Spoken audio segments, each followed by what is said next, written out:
In 1996, Pokemon was daring. Since then, the core Pokemon games have mostly stuck to the pattern established by those first games, developing a sense of familiarity with steady, light iteration. Pokemon Legends Arceus breaks that iterative pattern, attempting to establish a new foundation, while borrowing bits and pieces from the main Pokemon games to create something new. The result is sometimes messy and doesn't always work, but its distinct qualities set it apart from the core series and ultimately elevate it.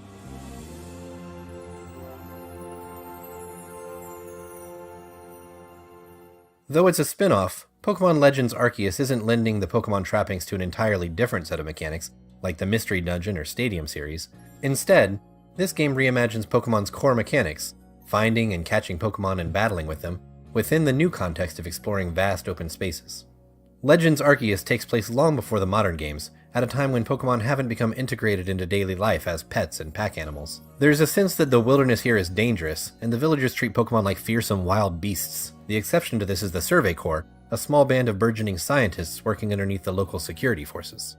An ever-present rift in the sky appears to be driving Pokemon berserk, including larger-than-life sacred Pokemon that are given special reverence and protection by the local Diamond and Pearl tribes. As a stranger in a strange land with no other options, you join up with the Survey Corps in hopes of solving the mystery of the rift. The Survey Corps' day-to-day work is building the first Pokédex, a paper-bound notebook that compiles all of the region's accumulated Pokemon knowledge. Completing your Pokédex is always the goal of Pokemon games, but it's usually an incidental secondary goal to collecting new Pokemon in order to train them for battles. In Arceus, completing the Pokédex is front and center, reintroducing it as a pivotal goal that connects everything you do, including how you progress through the game. Though the process of completing the Pokédex involves similar mechanics to what's found in the mainline Pokemon games, Legends Arceus makes it a bit more involved. You can see Pokemon wandering freely around the open environments, but you don't necessarily need to do battle to engage them. You can quietly sneak up on them and toss a Pokeball at them. That's often enough to catch them, so you go through Pokeballs quickly, dozens in a single trip, building out your collection. The controls behind this binary approach, stealth versus attack, capturing versus initiating a battle, can be disorienting. The trigger button is used to toss whatever you have at the ready, and you toggle between a menu of Pokeballs and caught Pokemon using the X button. It's fairly intuitive most of the time, cycling through your arsenal and then aiming a shot, but in the heat of the moment it's easy to waste a Pokeball when you meant to start a battle, or worse, to start a battle when you were trying to be sneaky.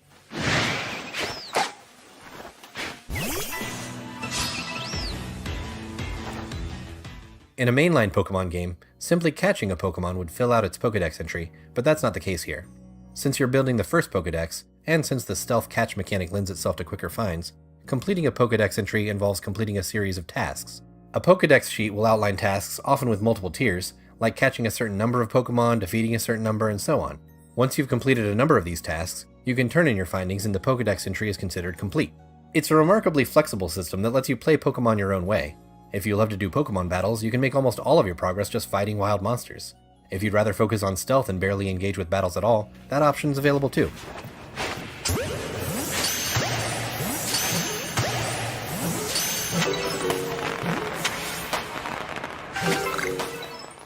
At first, I found myself obsessively checking my Pokédex tasks and steering myself towards min-maxing completion. But after a while, I found it was much more enjoyable to just wander the world stealth catching and battling as I felt like it, and then letting the chips fall where they may for Pokédex completion.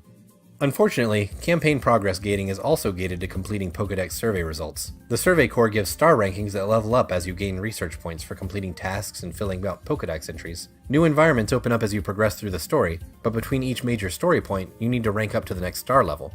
That meant for the first few star ranks, I was stuck needing to go over areas I had already explored extensively, grinding to progress enough to proceed. Later in the game, once I gained access to a larger selection of environments, and had access to mounts that made new areas reachable, it was much easier to progress without feeling like I had to go back over a previous area with a fine-tooth comb. The battle system is possibly the most recognizable aspect from previous Pokemon games, with each Pokemon in Legends Arceus only being able to equip a total of 4 moves at a time, and all the usual rock, paper, scissors elemental matchups intact. But needing to know the finer nuances to type matchups is de-emphasized in Arceus, to the point where moves are just listed as effective, super effective, not very effective, and no effect from the start. More recent Pokemon games have included this feature, and I appreciate the help as someone who does not have the brain space to keep track of every move matchup, but it has previously kept those hints gated behind having a completed Pokédex entry. In Pokemon Legends Arceus, that rough edge is sanded down to be even smoother, since you'll see them all listed right away, even the first time you ever encounter a new Pokemon. You can also get into an encounter against multiple Pokemon, sometimes just through sheer luck by starting a battle in the middle of a crowd of wild creatures. These moments can feel appropriately harrowing, since you can still only have one monster out at a time, and sometimes you'll simply run into a Pokemon far above your level, including red-eyed alpha Pokemon that are larger and more powerful than the average for their species. If you can catch them, they're essentially the apex predators of their type, with a requisite stat bump. Adding a small but sometimes vital wrinkle to the battle system is the option to make any of your attacks agile or strong. An agile attack sacrifices some strength for speed, which sometimes lets you attack twice before your opponent can respond. Conversely, a strong attack will pack some extra punch, but it might slow you down enough that your opponent can act twice. An optional battle timeline shows when the turns will occur, so you can see how swapping between agile and strong moves will affect the turn order. This adds an extra layer of creativity and strategy, especially once you start supplementing less effective attacks with strong style because you want to inflict a status effect, or using agile style on a super effective attack to finish off an opponent quickly. A series of boss battles called Frenzy Battles are also a significant change from the Pokemon norm. These large-scale conflicts tie into the story as you work with each Pokemon's caretaker warden to learn what kinds of foods they like, so you can make special balms. You then go into a distinct arena where you have to dodge the rampaging Pokemon's attacks and hit it with bombs, only occasionally sending out your own Pokemon to stun it long enough that you can rapid fire more bombs at it.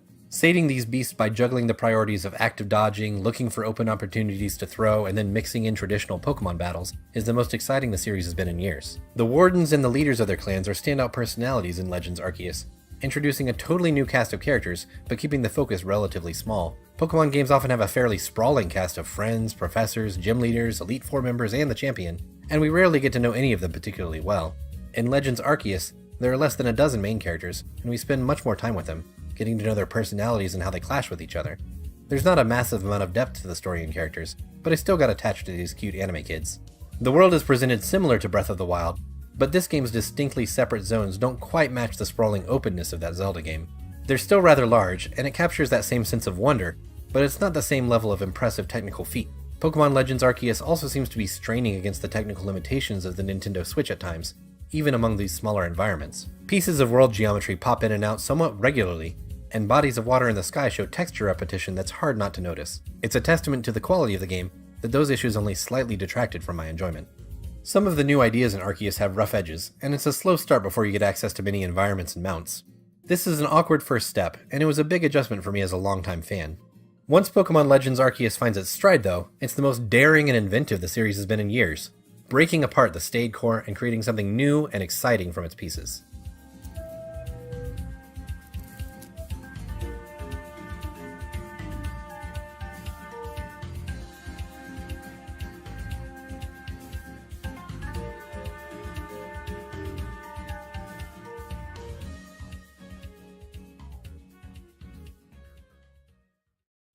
Pokemon Legends Arceus has been such a refreshing take on the Pokemon formula, dramatically changing what we've gotten used to over the last 25 years, introducing new elements for players to explore. I've beaten the game and am well into the endgame now, and I've compiled together some interesting things that I've noticed during my playtime. If you have any Easter eggs or anything notable that I missed, drop them in the comments below. I might even grab them and make a part 2 of this video. A quick note that there will be spoilers from the story, so keep that in mind. Here are 12 things you didn't know about Pokemon Legends Arceus. Be sure to sub to the channel and like this video while you're at it. Now let's dive in. As you progress through the campaign and save the Hisui region's various noble Pokemon from their mysterious frenzy, you'll also come across wardens that teach you how to use these mounts. These mounts have a variety of benefits, with the key bonus being that you'll be able to access areas that were previously out of reach. You'll start off with the Wurdeer, and then eventually an Ursaluna, Basculegion, Sneasler, and finally a Braviary. One cool thing that you can do though, is you can swap these mounts on the fly without having to get on and off each time. You can simply press the D-pad to change your mount at any given moment, and if you were already on a mount and happen to go into the water for example, you'll immediately swap. Being in the air or in freefall, or even near a cliffside will also give you a button prompt to mount the right Pokemon for the terrain. You know, sometimes Pokemon break out of their Pokeballs. That is a sad fact of life. However, there is a tight window of time where you can immediately throw another Pokeball for a second chance catch. The best way to secure this chance is by keeping a Pokeball at the ready. As soon as the Pokemon breaks free, you can toss a ball at it before it even notices you and either enrages or flees.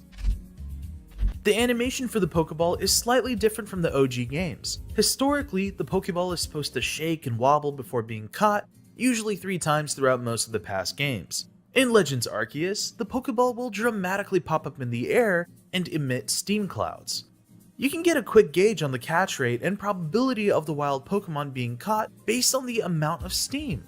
High probability catches look like only 1 cloud of steam is emitted and the ball only gives a little pop in the air, while alpha Pokemon and other more difficult to catch Pokemon will emit up to 3 clouds of steam with the Pokeball launching super high up. Now, suppose you need a nice break from the countless quests, cutscenes, and all the Paras trying to murder you. In that case, you can hang out with your Pokemon in the overworld, but not near wild Pokemon. Just find a bit of free space and throw your Pokemon to spawn out and then stay within the vicinity of them. You can even interact with them and speak with them. It's also not limited to just one Pokemon either. Toss out your entire team and watch them all engage with each other. You can even have your Pokemon interact with those nearby NPCs, such as the Wurmple or Cascoon in Jubilife. Throw out a Dustox and see what it does. Now, some areas, such as the Alabaster Icelands, will have dynamic weather like hail or snowstorms. Other areas may have rain. If you need to change the weather, all you have to do is simply rest at your camp. Weather can be a boon if you have Pokemon moves that match the type, but it can also be detrimental if you're using ineffective moves. For example, my Typhlosion was having trouble using effective fire moves since the area had a lot of rain. But a quick camp rest until the rain subsided, and now we're back to our regular strength. Now this is an important one, because historically, any Pokemon involved in a battle would get XP once the opposing Pokemon fainted. This means you would normally get XP up to 6 times per battle. However, that's all been streamlined now, and your entire team will receive a cumulative XP total at the end of an encounter. Most of your encounters will be with wild Pokemon, so this is not an issue. Still, on the rare occasion that you encounter a noble or battle a trainer, be sure to keep in mind that if any of your Pokemon are fainted by the end, they will not receive any XP regardless of their contributions throughout the battle. Being poisoned, paralyzed, or asleep used to be a major annoyance after a battle ended, but now all status effects are temporary. Whether you use an agile, normal, or strong move, a status effect will have a certain number of turns before it wears out. Using a status move again will refresh the counter. You can also overwrite certain status effects, for example, causing a burned enemy to now be paralyzed.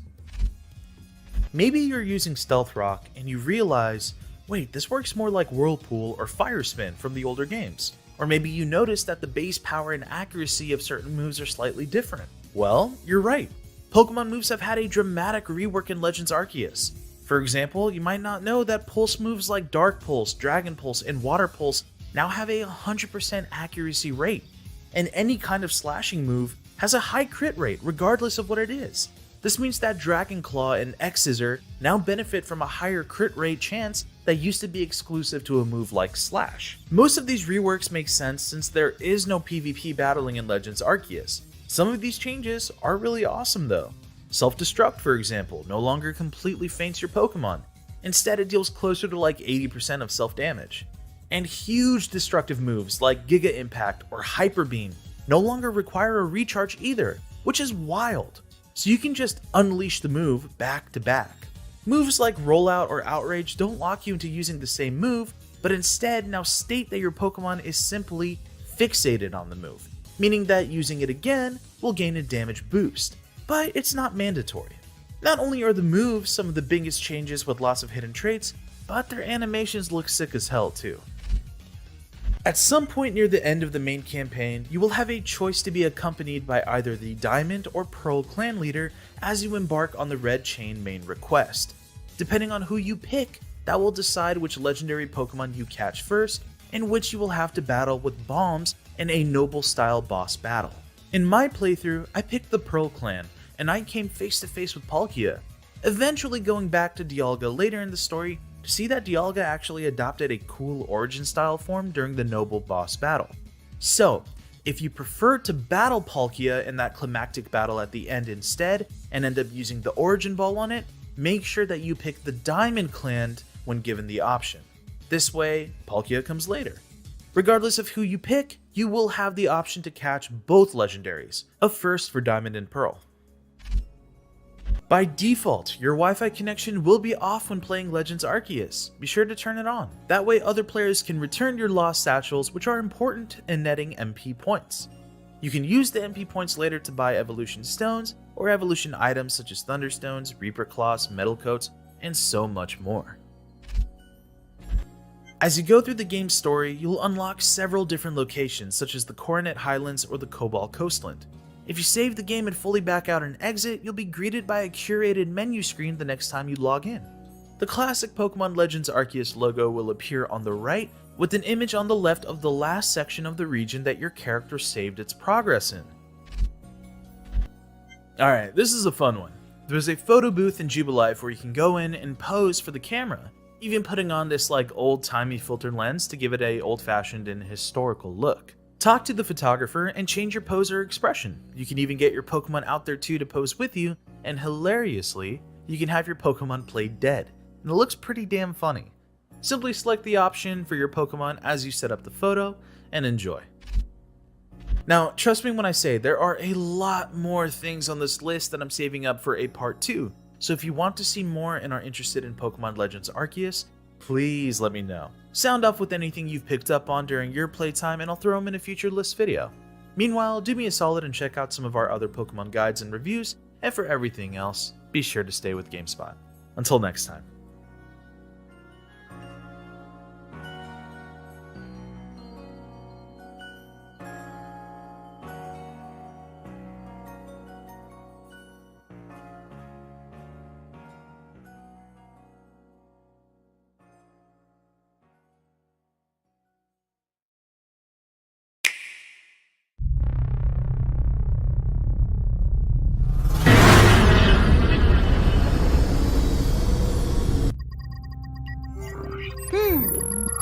We are now approaching our destination.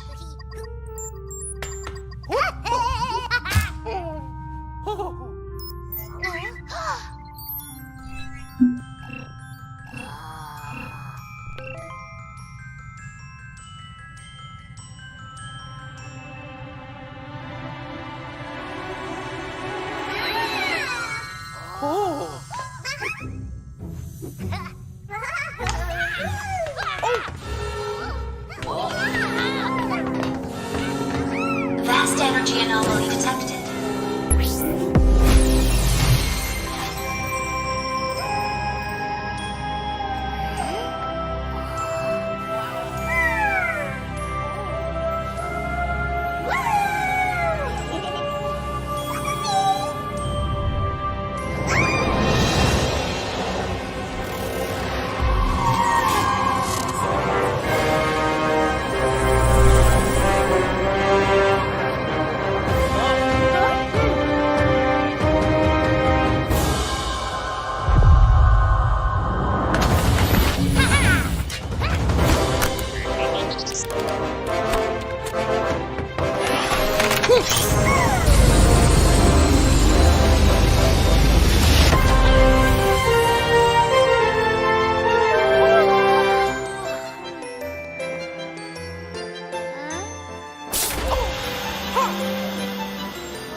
A creature wanders restlessly through the darkness. Silver light illuminates the land and the mountains, and with an entranced roar, it shows its true form.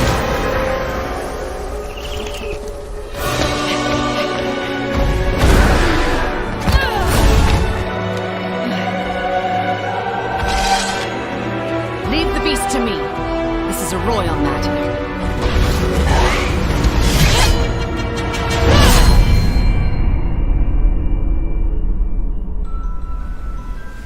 We shall be in port soon. This is our outpost, El Garden.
HQ 接敵した。距離50。対象は北東に向かって移動中。遅れ。こちら本部了解した。作戦を開始せよ。了解。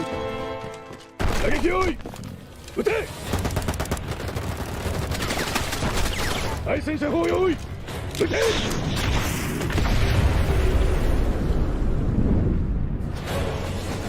HQ 対象は見て効果は見られない。繰り返す。効果は見られない。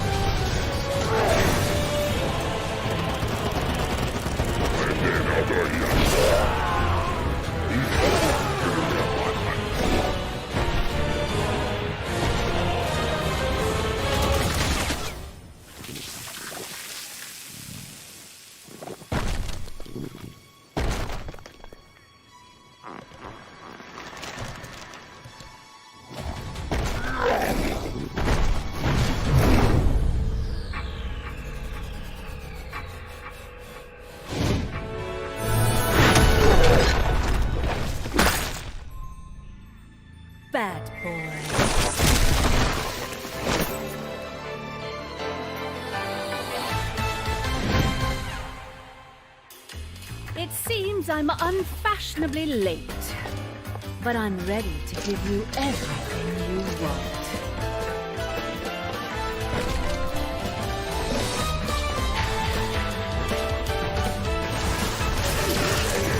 Right on time.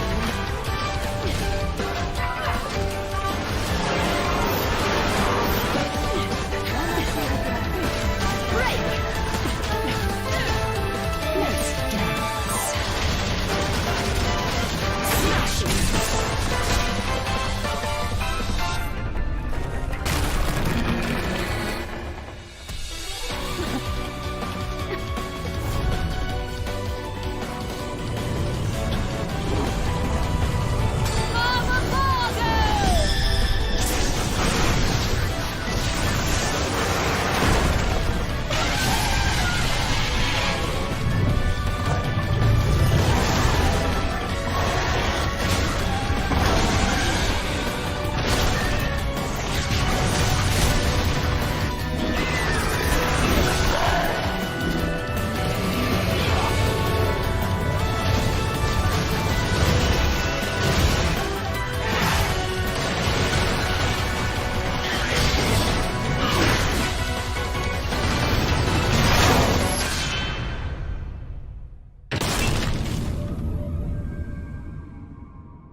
Over the past 5 years, Breath of the Wild has been broken apart pretty thoroughly by players with constant discoveries of new glitches. One of the most sought after by far is weapon duplication. With the addition of the weapon durability system that Nintendo implemented that causes weapons to break easily, players have wanted this glitch more than ever, and we've achieved it.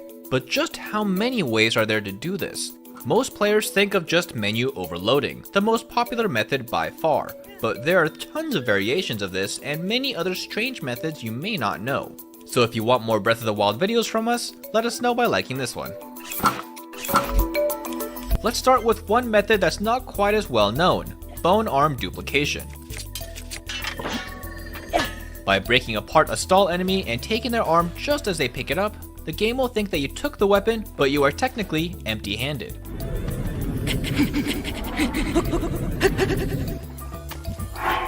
So by switching your weapon and taking the arm back, the game thinks that you have the arm equipped, but you have a different one instead, which is called inventory desync. Throw the weapon in your hand on the ground, and since it thinks that you threw the bone arm, the duplicate weapon is then created. Shock trap duplication was found early in Breath of the Wild's life, and made farming for weapons with specific modifiers much easier. By swinging a shock weapon and dropping it mid-swing on something metallic, its infinite shock effects continually disarm enemies when placed beneath their feet. So by resting at a campfire, the enemy will repeatedly drop the weapon over and over each new day, making a mountain pile of dropped weapons. Menu overloading is one of the most used glitches, with its versatility of duplicating and transferring durability of different weapons, a glitch that is highly sought after. There are a ton of different ways to trigger this, from enemy encampments using multi-shot shock arrows, dropping multi-shot shock arrows yourself, a mixture of the two, dropping 2 multi-shot shock bows with your back to the wall, and even escaping the final boss fight, then entering and exiting certain areas hundreds of times triggers menu overload. Once overloaded, switching and dropping weapons by throwing, shocking yourself, putting it on a weapon rack, and more lets you duplicate the selected weapon. Octo balloon duplication is one of the newer methods of multiplying your weapons. By having your back to a wall, using magnesis and dropping an octo balloon, this causes the balloon to drop directly beneath your feet. Dropping a weapon on this shortly after can give you a chance to pick up the weapon off the balloon twice, duplicating the weapon. Dynamic object duplication is a much more simple technique, but slightly more tedious time-wise. Normally when opening a treasure chest, it's a one and done deal, and after taking the goods it never appears again.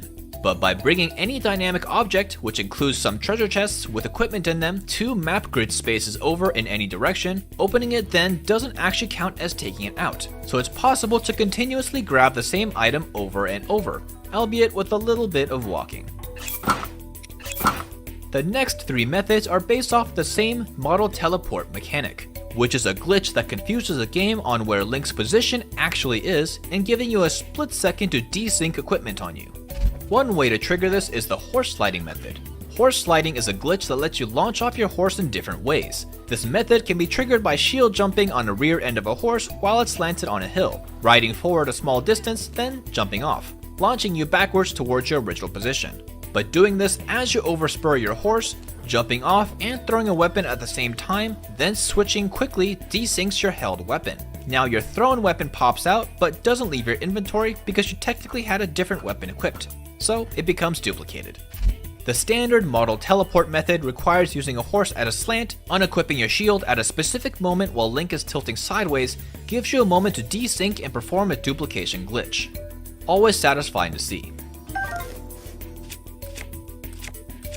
Finally, pulse skew duplication is arguably the most difficult duplication technique of all. It consists of getting a specific skew and skew setup to get a reusable skew that flips Link upside down. The combination of damaging yourself with ragdoll glitch engaged confuses the game on where Link's position actually is, and gives you a moment to desync and duplicate the thrown weapon. I've done thousands of glitches over the past several years, but this one was just too tough for me.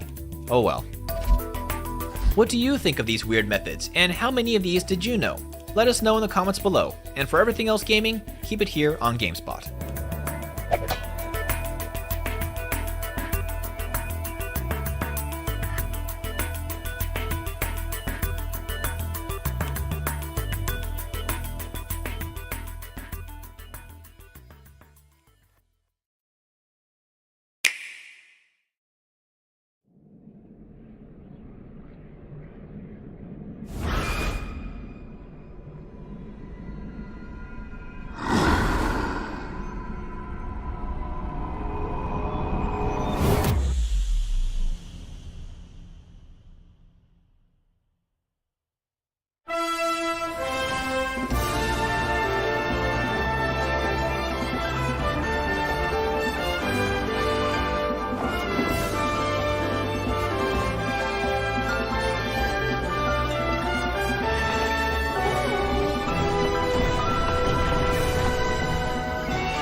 After the hustle and bustle of E3, let's slow down to a crawl here, take a deep breath, and take an even closer look at Breath of the Wild sequel. Between cross-referencing both trailers, my personal findings, and people's theories posted online, I have a bit more information about how things will go down in the highly anticipated sequel. This won't be a 100% full breakdown of everything, rather more focused on interesting points that I haven't seen too much talked about yet. We still do Breath of the Wild content to this day, so if you want to see more from us, let us know by liking this video.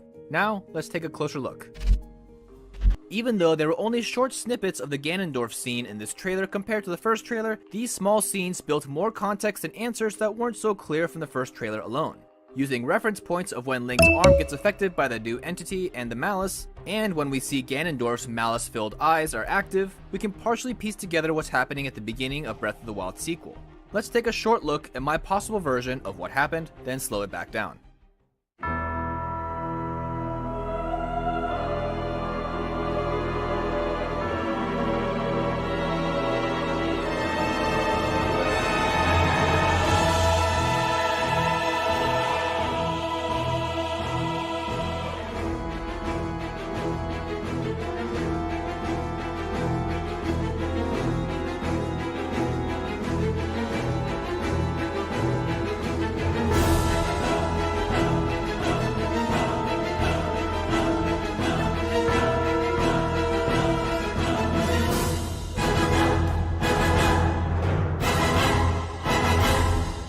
Now let's take a closer look and describe some key scenes.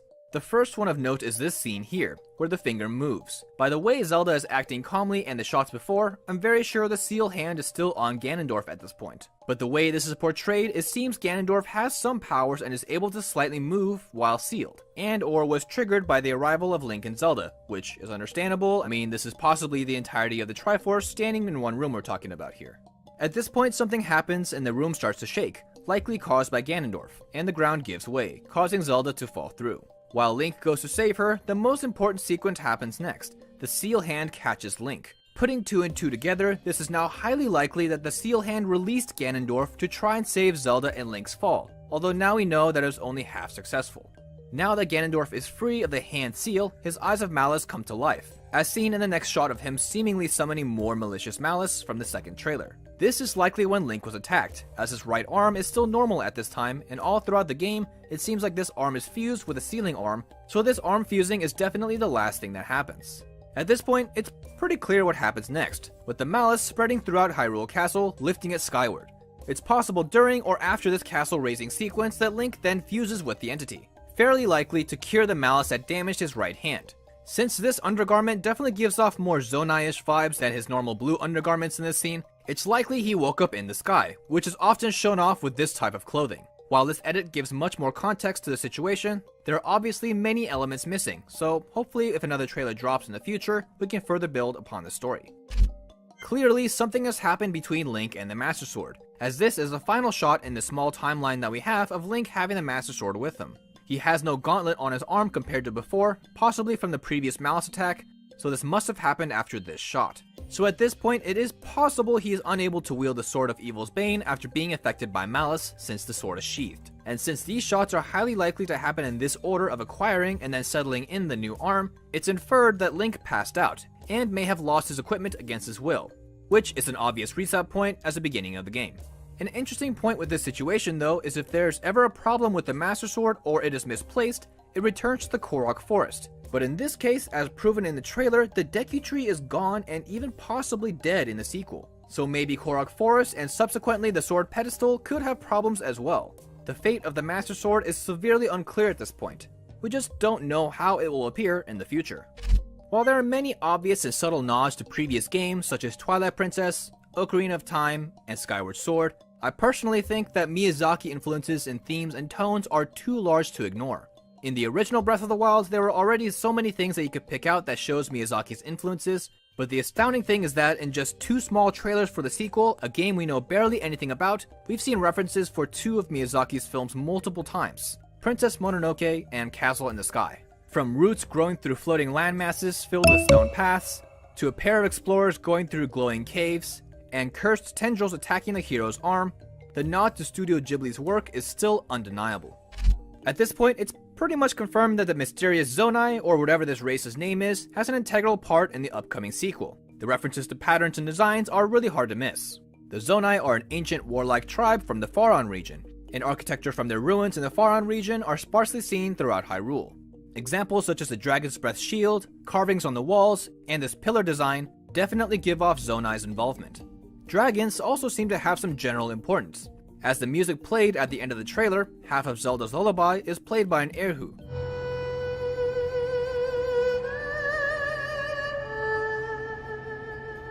A Chinese instrument that is also used in the dragon's theme.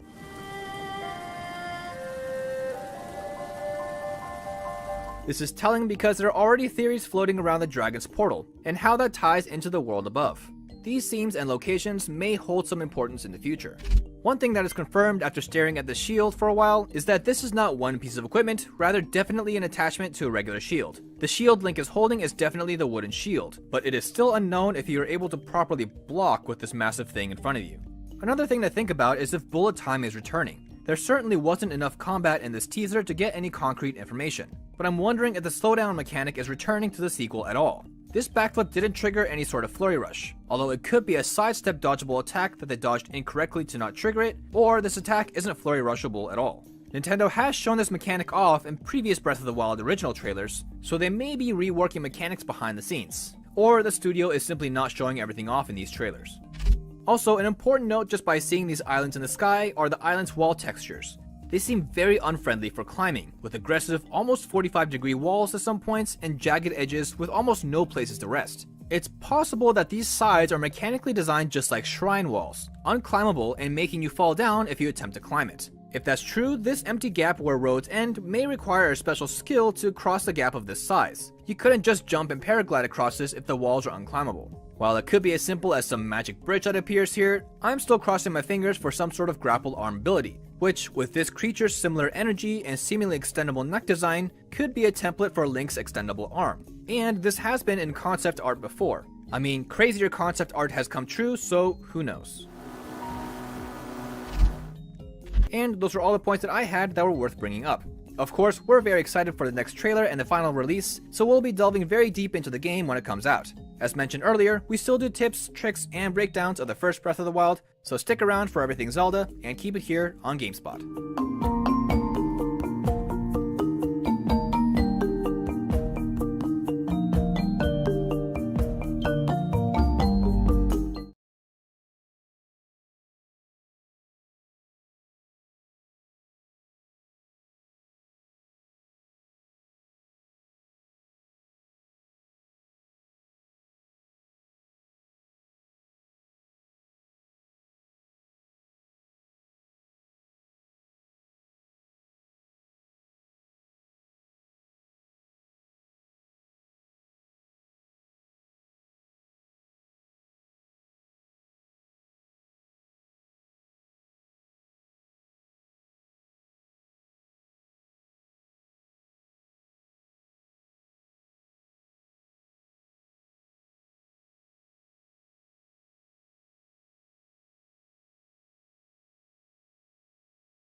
The cycle of this world, I will not allow it to perish with you.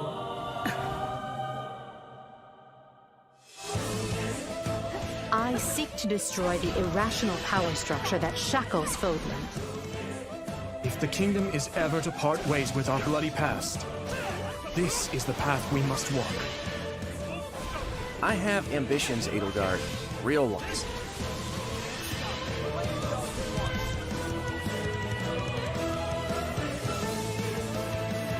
Will you sit around and wait for a miracle? Or will you help me seize control of my fate? We shall fight, we shall survive, and we shall win a glorious future for Fodlan! But now that I know, I won't make the same mistake again.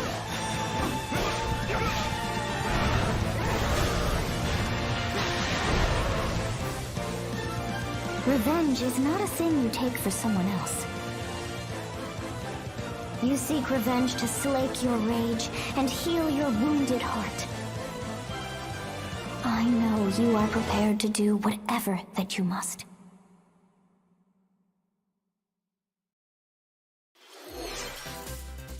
Hello everyone, I'm Shinya Takahashi and I'll be your guide for today's Nintendo Direct.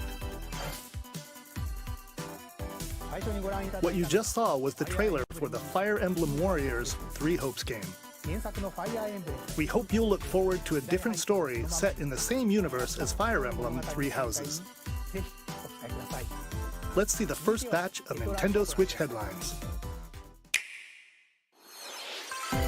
The Orange Star Nation needs you. We've got more intel on the Advance Wars 1+2 Reboot Camp game. In the first campaign, Advance Wars, you'll advise a colorful cast of commanding officers and use their abilities in vibrant turn-based battles. Each commanding officer is now voiced, bringing even more charm to these characters. You're gonna get hurt! I see right through your plans.